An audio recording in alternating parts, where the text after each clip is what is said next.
Hello friends, welcome to నవలా హృదయం. ఈ వీడియోలో మనం వసంత శిశిరం నావెల్ నెక్స్ట్ పార్ట్ చూడబోతున్నాం. కథలోకి వెళ్ళిపోదాం రండి. వసంత్ శిశిరను తీసుకుని టెర్రస్ పైకి వెళ్తాడు. గారంగా తన కోరికను ఆమెకు తెలిపి బ్రతిమిలాడి ఆమెను ఒప్పిస్తాడు. అర్ధరాత్రి అందరూ నిద్రపోతున్న సమయంలో పిల్లిలా నడుస్తూ శిశిర గదిలోకి తొంగి చూస్తోంది కిన్నెర. అక్కడ ఎవ్వరూ కనిపించకపోయేసరికి చుట్టుప్రక్కల వెతుకుతుంది. క్రిందికి కూడా వెళ్ళొస్తుంది. అయినా వారు కనబడకపోయేసరికి అయోమయంగా ఆలోచిస్తూ తన గదిలోకి వెళ్ళిపోతుంది. ఎక్కడికి వెళ్లారో ఏంటో, అయినా రేపు ఉదయం కనిపిస్తారు కదా, అప్పుడు చెప్తాను అనుకుంటూ విసురుగా గదిలో లైట్ ఆపేసింది. పండు వెన్నెల్లో డాబాపై తెల్లని దుస్తులలో మెరిసిపోతున్నారు వసంత్ శిశిరలు. ఇద్దరూ ఒకరి కళ్ళల్లోకి ఒకరు చూసుకుంటూ ఉన్నారు. అతడి కళ్ళల్లో అల్లరి చిలిపితనం తెలుస్తుంటే ఆమె కళ్ళల్లో బిడియం సిగ్గు తొంగి చూస్తోంది. ఆమె చాపపై కూర్చొని ఉండగా మెల్లగా జరిగి ఆమె ఒడిలో తలవాల్చి పడుకున్నాడు వసంత్. అప్పటికి వారి చూపుల కలయిక విడివిడలేదు. మనసులో బెదురుగా ఉన్న ఉపికి వస్తున్న అలజడిని సిగ్గును బలవంతంగా ప్రక్కన పెట్టి భర్త కోరిక తీర్చాలని సంకల్పించింది శిశిర. కానీ ఆ రోజు ఎందుకు ఆమె అలా అతడికి సహకరించాలని అనుకుంటుందో ఆమెకే తెలియదు. బహుశా ఆమెకే తెలియకుండా ఆమెలో అతనిపై ప్రేమ మొలకెత్తి ఉండొచ్చు. అలా అని ఆ మాట శిశిరను అడిగితే ఖచ్చితంగా ఒప్పుకోదు. ఎందుకంటే తాను అతన్ని ఇష్టపడుతున్న సంగతి ఆమెకే ఇంకా తెలియదు కాబట్టి.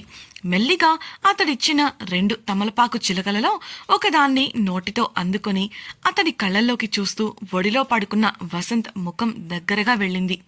ఆమె గుండె వేగం అప్పటికే అమాంతం పెరిగిపోయింది. అయినా అతని కోసం బిడియంగా ముందుకు వంగి తన నోట్లో ఉన్న చిలుకను అతని నోటికి అందించింది.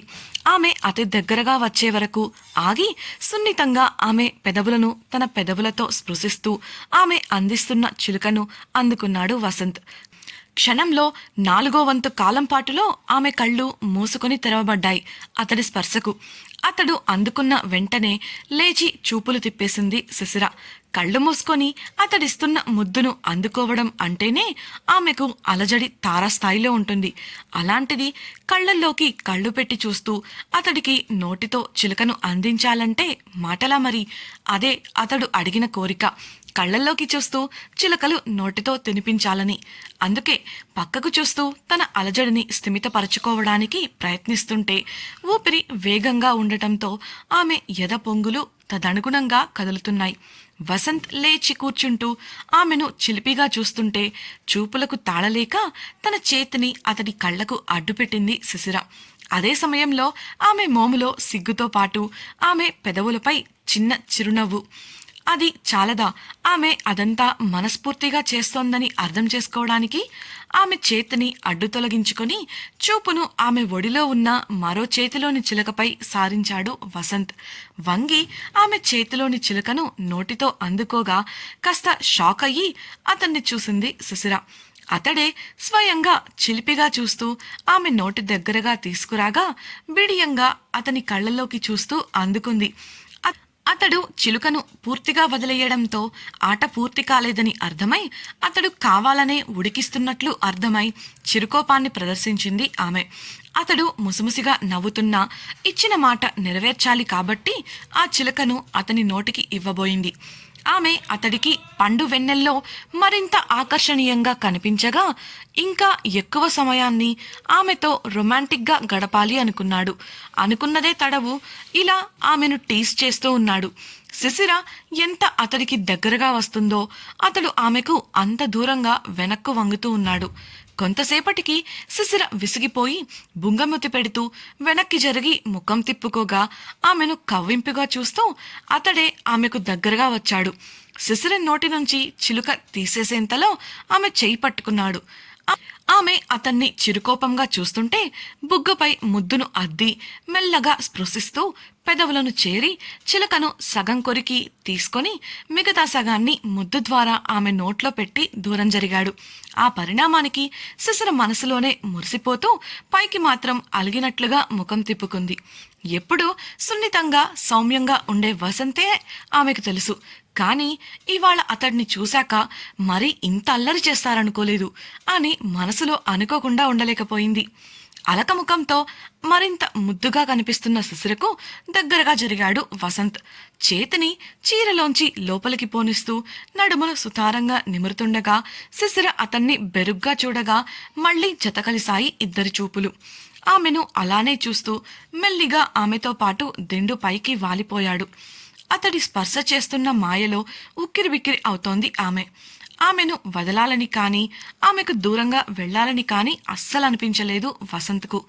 అతడు ఆమె పైకి చేరిపోయి నుదుటి నుండి ముద్దుల పరంపరను ఆరంభించాడు.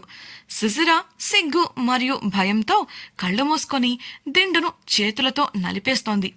ఆమె అందం చేస్తున్న మాయలో పడి ఆమెను సొంతం చేసుకోవాలన్న దిశగా దృష్టి సారించాడు వసంత్.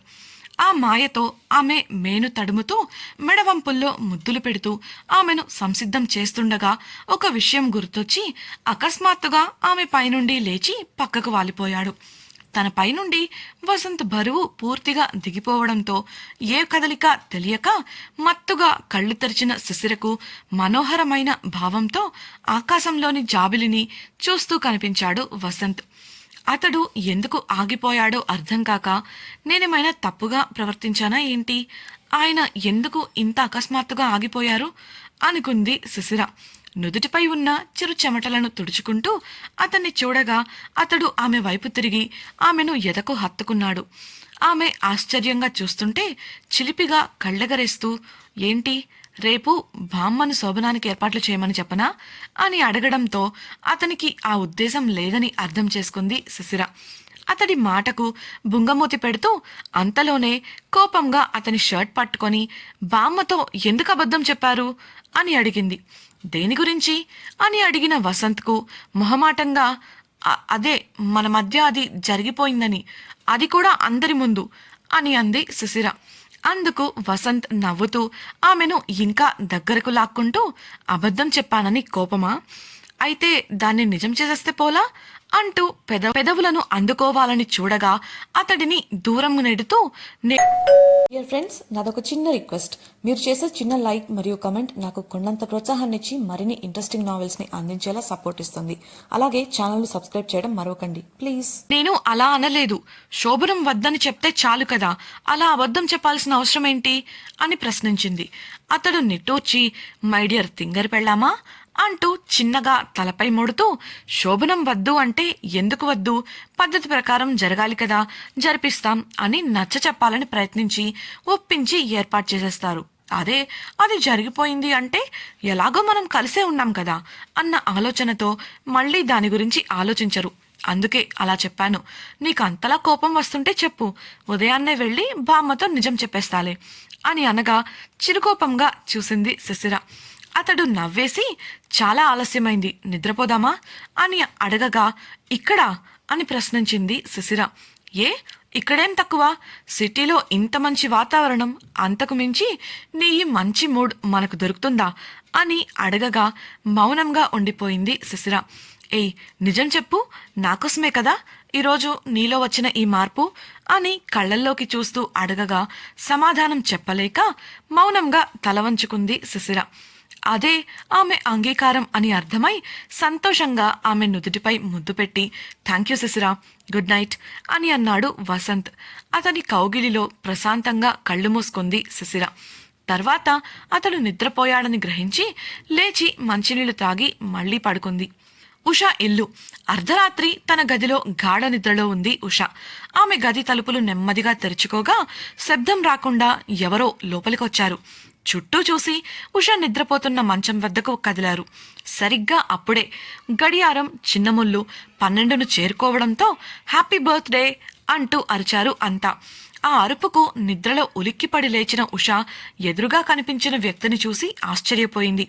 సంతోషంగా డాడ్ మీరెప్పుడొచ్చారు అంటూ ఉత్సాహంగా మంచం దిగి అతన్ని హత్తుకుంది. పక్కనే ఉన్న మాధురి అందుకు బదులిస్తూ నీ పుట్టినరోజని వచ్చారు బేబీ, కమ్మాన్ కేక్ కట్ చేయి అని నవ్వుతూ ఆమె ముందు ఉషకు ఎంతో ఇష్టమైన రెడ్ వెల్వెట్ కేక్ ఉంచడంతో థ్యాంక్ యూ సో మచ్ తండ్రి బుగ్గపై ముద్దు పెట్టి వారితో కలిసి కేక్ కట్ చేసి వారికి తినిపించి తాను కూడా తింది. వారితో చాలాసేపు కబుర్లు చెప్పి సంతోషకరమైన సమయాన్ని గడిపింది. ఆమె తండ్రి భూషణ్ తన జేబులోంచి ఒక బాక్స్ తీసి ఆమెకిచ్చాడు. అది తన పుట్టినరోజు కానుక అని అర్థమై ఉష ఆనందంగా బాక్స్ తెరిచి చూస్తుంది. అది ఒక ప్లాటినం బ్రేస్లెట్. ఒక చివరన చిన్న పువ్వు ఉండి దాని మధ్యలో ఒక అందమైన బ్లూ డైమండ్ పొదగబడి ఉంది. అది చూసి సంతోషంగా థ్యాంక్ యూ డాడ్ అంటూ తండ్రిని గట్టిగా హత్తుకుంది ఉష. నా స్వీట్ డాటర్కి నేను మరో గిఫ్ట్ కూడా సిద్ధం చేశాను. కాకపోతే దాన్ని నేను నీకు నెక్స్ట్ వీక్ మాత్రమే ఇవ్వగలను. అప్పటిదాకా వెయిట్ చెయ్యి అని భూషణ్ అనగా, ఏంటది డాడ్ అని ఆసక్తిగా అడిగింది ఉష. వెయిట్ చెయ్యి బేబీ అని భూషణ్ అనగా నిరాశగా నవ్వింది ఆమె. ఇక కబుర్లాపి వెళ్ళి నిద్రపోండి, ఇప్పటికే చాలా లేట్ అయింది మాధురి చెప్పగా ఎవరి గదులకు వాళ్ళు వెళ్ళిపోయారు. గదిలోకి వెళ్లిన మాధురి కూతురి కోసం వచ్చారు కానీ కట్టుకున్న భార్య గుర్తుకు రాలేదు కదా అంటూ నిష్ఠూరాలాడగా నవ్వుతూ ఆమెను బుజ్జగించడానికి దగ్గరకు తీసుకున్నాడు భూషణ్. ఆనందవరం. ఇంకా పూర్తిగా సూర్యుడు రాకముందే వసుంధర లేచి పని మనిషి సాయంతో బట్టలన్నీ ఉతికేసింది. వాటన్నింటినీ చెరొక బకెట్లో వేసుకొని మెట్లెక్కడం పూర్తి చేశారు. ఒక ఫ్లోర్ ఎక్కేసరికే వారిద్దరికీ నీరసం మొదలై ఎలాగో తప్పదు అనుకుంటూ రెండో ఫ్లోర్ కూడా ఎక్కారు. ముందు పని మనిషి వెళ్తుంటే వెనుక ఉండి మెట్లెక్కుతోంది వసుంధర. మెట్లెక్కడం పూర్తయిన పని మనిషి ఎటూ కదలకుండా అక్కడే ఆగి ఎగశ్వాస తీసుకుంటూ ఎదురుగా ఉన్న దృశ్యం చూసి నిలబడిపోయింది. అడ్డులేవే, నేను కూడా రావాలి కదా అని వసుంధర నీరసంతో విసుక్కోగా ముసిముసిగా నవ్వుతూ సిగ్గుపడుతూ కనిపించింది పని మనిషి. పక్కకు జరగవే అంటే సిగ్గుపడుతూ నిలబడతావేంటి అని ఆమెను కాస్త ముందుకు తోసి వసుంధర కూడా పైకి రాగా అక్కడ దృశ్యం చూసి ఆమె చూపు తడబడింది.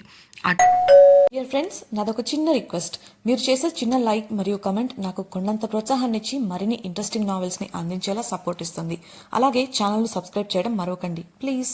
అటువైపే చూపు త్రిప్పకుండా చూస్తున్న పని మనిషి కళ్లకు చెయ్యి అడ్డుపెట్టి విసవిస క్రిందికి మెట్ల వైపుకి నెట్టింది.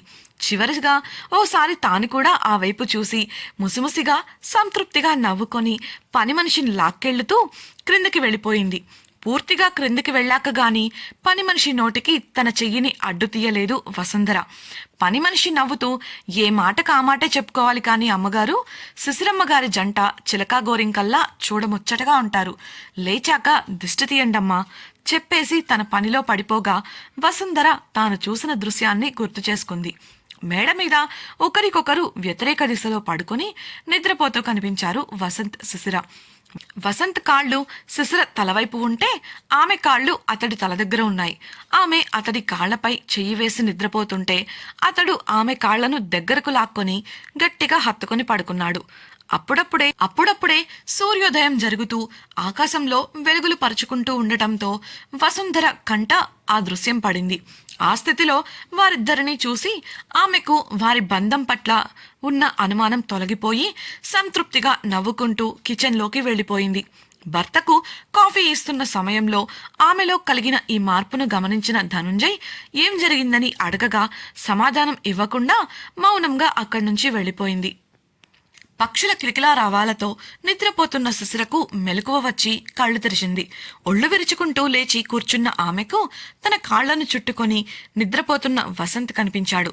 కంగారుగా జాగ్రత్తగా కాళ్లు వెనక్కు తీసుకుంటుండగా ఆ కదలికకు మెలకువ వచ్చి కళ్ళు తెరిచి చూశాడు వసంత్.